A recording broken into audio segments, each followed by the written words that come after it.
Yes welcome back to my to videos. तो इस video में दोस्तों डिस्कस करने वाले हैं यहाँ पर कुछ इंपॉर्टेंट कंपनीज को और उनसे रिलेटेड कुछ इंपॉर्टेंट अपडेट्स हैं जिसकी बात करेंगे इस वीडियो में। तो चलिए दोस्तों वीडियो की शुरुआत करते हैं। सबसे पहली कंपनी को डिस्कस करते हैं। पहली कंपनी का नाम है बीएससी लिमिटेड।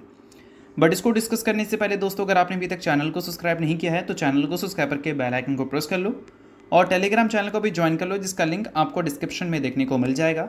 और दोस्तों एक डिस्क्लेमर भी रहेगा, जितनी भी कंपनी से रिलेटेड न्यूज़ एंड अपडेट्स हम लोग कवर करेंगे वो सारी न्यूज़ एंड अपडेट्स सिर्फ और सिर्फ सीखने के लिए है, एजुकेशन पर्पज़ के लिए है। इसको किसी भी तरह का इन्वेस्टमेंट एडवाइस मत समझना, आप खुद से रिसर्च और एनालिसिस भी कर सकते हैं। तो चलिए अब वीडियो की शुरुआत करते हैं। सबसे पहले बात करते हैं बीएससी से रिलेटेड कुछ इंपॉर्टेंट न्यूज़ एंड अपडेट्स के बारे में। सो दोस्तों फिलहाल सबसे बड़ी अपडेट यहाँ पर बीएससी से रिलेटेड यही है कि आज के दिन बीएससी की तरफ से एक अनाउंसमेंट हमें देखने को मिला है। अनाउंसमेंट है दोस्तों कंपनी के रिजल्ट को लेकर। रिजल्ट कंपनी ने डिक्लेयर नहीं किया है, बट रिजल्ट किस दिन आएगा वो कंपनी ने डिक्लेयर कर दिया है। तो देखो यहाँ पर मेंशन है कि कंपनी का बोर्ड मीटिंग रहने वाला है 7 अगस्त 2025 को, जिस बोर्ड मीटिंग के आउटकम्स में कंपनी अपने अनऑडिटेड फाइनेंशियल नंबर्स पब्लिश करेगी। अब ये जो फाइनेंशियल नंबर्स होगा ये काफ़ी इंटरेस्टिंग होगा देखना, क्योंकि पिछले कुछ टाइम में बीएससी से रिलेटेड कई सारी न्यूज़ हमने सुना है। लाइक अगर बीएससी से रिलेटेड अगर हम हटा भी दें, स्टॉक मार्केट से रिलेटेड अगर हम बात करें तो जैन स्टेट की बैन की न्यूज़ हमने सुना, फिर उसके बाद अनबैन से रिलेटेड भी चीज़ें हमें सुनने को मिली। तो काफ़ी सारी चीज़ें हमें सुनने को मिली और इसी पीरियड में हमें बीएससी के जो सबसे बड़े प्लस पॉइंट है देखने को मिलते थे एक्सपायरी, उसमें भी चेंजेस की न्यूज़ सुनने को मिला जो कि सेबी की तरफ से आता हुआ दिखा था। तो मल्टीपल चीज़ों की वजह से बीएससी आपको हाईलाइट रहती हुई देखने को मिली है क्वार्टर 1 में, और क्वार्टर 1 के नंबर्स में इसका कितना इम्पैक्ट होता हुआ देखने को मिलेगा वो हमें 7 अगस्त के आउटकम्स में ही पता चलेगा। अब देखो दोस्तों पिछले फाइनेंशियल ईयर में तो कंपनी ने काफ़ी इंप्रेसिव नंबर रिपोर्ट किए थे, नो डाउट। कंपनी के रेवेन्यू प्रॉफिट दोनों काफ़ी अच्छे थे। अब देखते हैं कि उसी फाइनेंशियल ईयर को कंपनी इस साल भी रिपीट कर पाती है या नहीं। अगर कर लेती है तो वेल एंड गुड, कंपनी के लिए वो काफ़ी ज़्यादा अच्छी बात होगी। और दोस्तों अगर हम बात करें बीएससी के बारे में तो ये एक एक्सचेंज है, बट ये जिस मार्केट में काम करती है वो कैपिटल मार्केट है। और कैपिटल मार्केट की किसी एक कंपनी के भी जब आप रिजल्ट देखोगे तो आप इससे अंदाज़ा ज़रूर लगा सकते हैं कि बाकी कंपनी के रिजल्ट हमें कैसे दिख सकते हैं।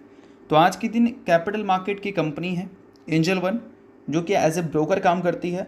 अब इस कंपनी के रिजल्ट आज के दिन हमें देखने को मिलने वाले हैं। अगर इसके रिजल्ट मान लो थोड़े से डामाडोल देखने को मिल गए तो इससे हम अंदाज़ा लगा सकते हैं कि बाकी कंपनी जो है इस मार्केट की, उसके भी जो रिजल्ट हैं वो थोड़े से डामाडोल वाले देखने को मिल सकते हैं। और वही अगर एक्सपेक्टेशन से थोड़ी बेटर हो गए तो फिर मार्केट की जो एक्सपेक्टेशन होगी बीएससी से या फिर एमसीएक्स की बात करें या फिर हम बात करें सीडीएसएल की या फिर अन्य ब्रोकर की, उससे थोड़ा बेटर उम्मीद मार्केट लगाकर चल सकती है।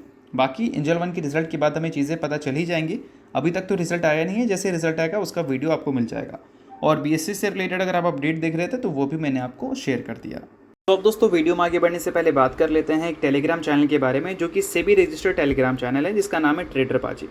इनका रजिस्ट्रेशन नंबर आप यहाँ पर नोट कर सकते हैं। 8 साल से भी ज़्यादा का एक्सपीरियंस है इनको ऑप्शन एंड स्विंग ट्रेडिंग में, और 3000 से भी ज़्यादा लोगों को ये ट्रेन कर चुके हैं जो कि ऑप्शन एंड स्विंग ट्रेडिंग में ही है। तो इनके टेलीग्राम चैनल का लिंक आपको डिस्क्रिप्शन में देखने को मिलेगा, जिसको चाहो तो आप ज्वाइन कर सकते हो। अब ज्वाइन करने का सबसे बड़ा बेनिफिट क्या है, तो सबसे बड़ा बेनिफिट ये है कि सेबी रजिस्टर्ड टेलीग्राम चैनल है। तो सेबी रजिस्टर्ड रिसर्च एनालिस्ट के द्वारा जितने भी रिसर्च होते हैं कंपनी से रिलेटेड वो आपको यहाँ पर बिल्कुल फ्री ऑफ कॉस्ट देखने को मिलते हैं। काफ़ी सारी कंपनी के चार्ट्स को अच्छी तरह से रिसर्च कर आपको अपडेट होता हुआ देखने को मिलेगा यहाँ पर बिल्कुल फ्री ऑफ कॉस्ट।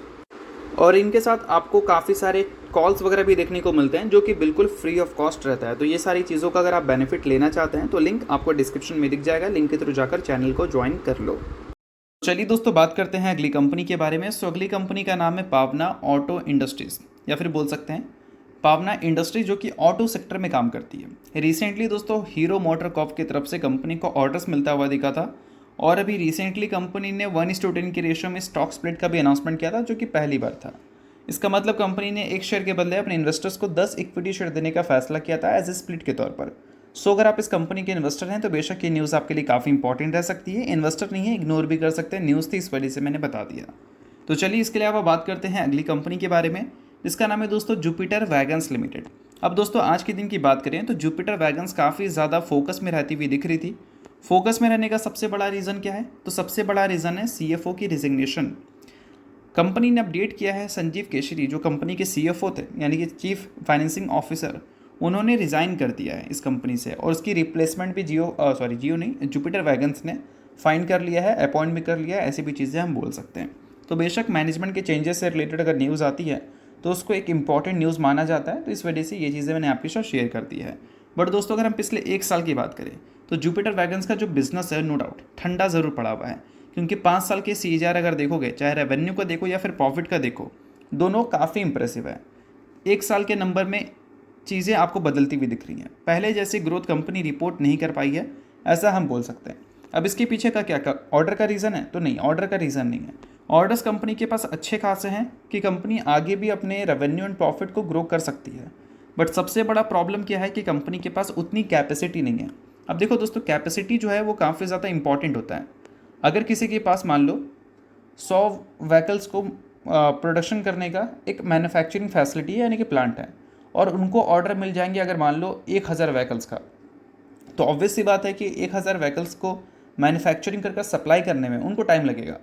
बट अगर उनके पास 100 व्हीकल्स की फैसिलिटी है, तो पहले अगर वो 20 व्हीकल बनाते थे, फिर 25 बनाने लगे, फिर 30, 40, 50, 100 करके बनाने लगे, तो इस बीच में तो कंपनी के नंबर्स लगातार ग्रो करेंगे। बट जैसे ही कंपनी अपनी फुल कैपेसिटी तक जाएगी, उसके बाद कंपनी के जो ग्रोथ रेट हैं वो थोड़ा स्लो हो जाएंगे, क्योंकि कंपनी प्रोडक्शन बढ़ा नहीं पा रही है, जिस केस में क्या है, डिमांड को पूरी तरह से कंपनी मीट नहीं कर पाएगी। तो इसके लिए क्या है कि कंपनी कंसोलिडेशन फेस में जाएगी, और उस कंसोलिडेशन फेस में कंपनी सिर्फ और सिर्फ कैपेक्स पे ध्यान देती है, अपनी फैसिलिटीज़ को बढ़ाने पे ध्यान देती है। और इस कंपनी का जो प्रोडक्शन फैसिलिटीज़ है उसको फिलहाल कंपनी बढ़ाकर एक बड़ी कैपेसिटी बना रही है, और जिससे कंपनी को फ़ायदा ये होगा कि जो कंपनी के पास अच्छे खासे ऑर्डर्स हैं उसको कंपनी ऑन टाइम एग्जीक्यूट कर सकती है, या फिर बोल सकते हैं उसको एग्जीक्यूशन को पेस ला सकती है। तो अल्टीमेटली ये जो सारी चीज़ें हैं वही इंपॉर्टेंट है, जिस वजह से जुपिटर वैगन्स के जो नंबर्स हैं वो आपको पिछले 1 साल में थोड़ा स्लो होते हुए नजर आए हैं। सेम चीज़ आपको टीटागर में भी देखने को मिला है, और काफ़ी सारी डिफेंस कंपनीज़ में भी देखने को मिला है, जो कि आपने रिसेंट में देखा होगा कि ऑर्डर बुक तो बहुत ही स्ट्रांग है, बट एग्जीक्यूशन पेस काफ़ी स्लो है, क्योंकि कंपनी के पास उतनी कैपेसिटी ही नहीं है कि उस ऑर्डर को टाइमली एग्जीक्यूट करते हैं।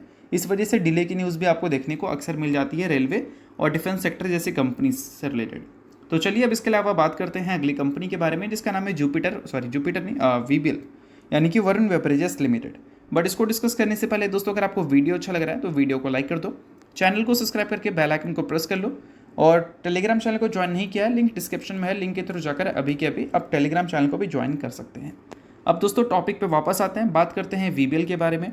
सो दोस्तों पिछले कुछ टाइम में VBL की परफॉर्मेंस नो डाउट हमें थोड़ी सी वीक ज़रूर रहती हुई देखने को मिली है। इसका अगर इंडस्ट्री पी देखोगे तो वो 75.4 का देखने को मिलता है, और इसका जो करंट पी है वो पिछले 5 साल के जो मीडियन पी है उससे भी नीचे, इनफैक्ट 60 से भी नीचे का पी पे ये कंपनी दिख रही है। अब इंडस्ट्री पी से नीचे किसी भी कंपनी का पी देखने को मिल जाए तो अक्सर बोला जाता है कि वो कंपनी अंडर वैल्यूड है, बट ऐसा नहीं है। हर बार ये चीज़ें बोलना सही नहीं होता है, क्योंकि दोस्तों अगर मार्केट किसी कंपनी को वैल्यूएशन ज़्यादा दे रही है और किसी को कम दे रही है, तो दोनों का एक पॉसिबल रीज़न होता है। अब ज़्यादा वैल्यूएशन मेनली उन कंपनीज़ को मिलता है जिनकी ग्रोथ अच्छे आने की पॉसिबिलिटीज़ हैं, और कम वैल्यूएशन बेसिकली उनको मिलता है जिनकी ग्रोथ स्लो होने की उम्मीद है। अब VBL के साथ प्रॉब्लम क्या है कि इनको कंपटीशन मिल रहा है किससे? कैंपा कोला से। कैंपा कोला को अगर टेस्ट करोगे आप तो ऑब्वियस सी बात है कि वो VBL के कंपैरिजन में उतना इंप्रेसिव टेस्ट नहीं ला पाती है, बट फिर भी कंपटीशन है, रिलायंस की कंपनी है, पैसा ज़्यादा है, इन्वेस्टमेंट बड़ा हो सकता है, डिस्ट्रीब्यूशन स्ट्रॉन्ग किया जा सकता है, तो इन सारी चीज़ों की वजह से एक डर है।